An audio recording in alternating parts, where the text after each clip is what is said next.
Welcome back to Shift Workers Q&A, episode 4. In this video, we're going to cover gym versus home workouts. So if you are on a quick turnaround between shifts and you don't have time to get to the gym, is it worthwhile doing a workout at home? We're also going to cover low calorie versus high calorie days on shift. For most of us, we're probably going to be slightly more hungry on early shifts, and we'll probably have lack of appetite on night shifts. And number 3, which genuinely comes up all of the time, is supplements. Are supplements important? Are they worthwhile if we work shifts? So let's find out. So number 1 is gym versus home workouts. And this question is in relation to getting held on and having a quick turnaround before your next shift. Now, the best case scenario would just be to move your gym session that you're going to miss that day to the following day. But if that's not possible due to other possible time restraints that we have later on in the week, getting a home workout in is always going to be better than completely missing a workout. But I will say that this only applies to the workout if we try and keep it as similar as we can to the workout that we're meant to be doing in the gym that day. So if you're meant to be in the gym for, let's say, a push workout,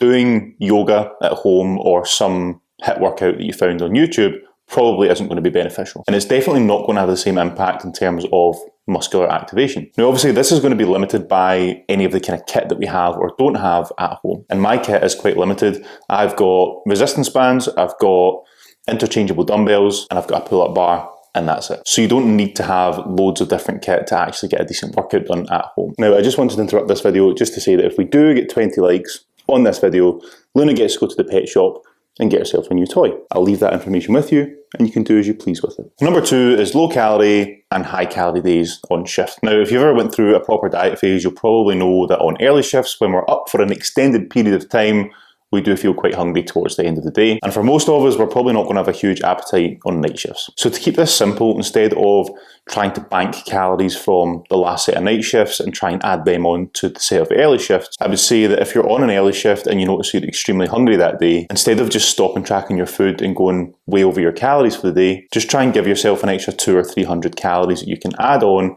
and manage the hunger. You can then also try and reverse bank these calories from later on in the week. So if you know that you've got a couple of rest days coming up, you can then take the extra 200 and 300 calories that you've had on your early shift and basically just try and remove them from your rest days. And this would ideally allow us to stay within that weekly allowance, which is the most important thing. And if the goal is weight loss, definitely don't worry about being slightly under your calories on night shifts. If you're tracking a protein target, I would try and still hit that protein target, but don't worry if your calories fall slightly short of where they're meant to be. And if you do unintentionally bank 200 or 300 calories over the run of night shifts, you can always just add them on to your days off to give you a bit more freedom in terms of the foods that you can eat on those days. Number 3 is supplements on shift. Contrary to popular opinion within the fitness industry, if you work shifts, supplements are going to be your best friend. If you supplementing your protein target is the difference between you consistently hitting that protein target or not hitting that protein target consistently, then it's definitely worthwhile to supplement your protein. Now, I genuinely get questions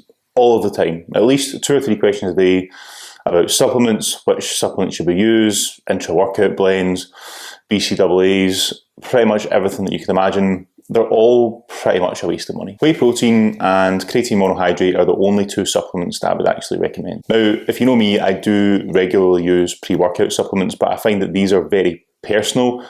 Everyone's going to respond to these differently. I've even had days before where I've had a pre-workout and my training partners had the same pre-workout and I felt very good in the gym off the back of it, whereas my training partners felt physically sick in the gym off the back of it. So despite what the fitness industry tells you, you don't need to fill yourself with a huge amount of supplements. I actually think the less supplements, the better. But there are some very important supplements like protein and creatine, which are going to be your best friend if we're working shifts. So hopefully you did find this video useful. If you did, hit the thumbs up button down below. It would mean a huge amount to me and even more to Luna. I never thought I would stoop so low to using my dog to get likes on a YouTube video, but hey, here we are. If you do have any questions that you specifically want answered on the next Shift Workers Q&A, just shoot them over to me. And for those of you that are working, stay safe out there.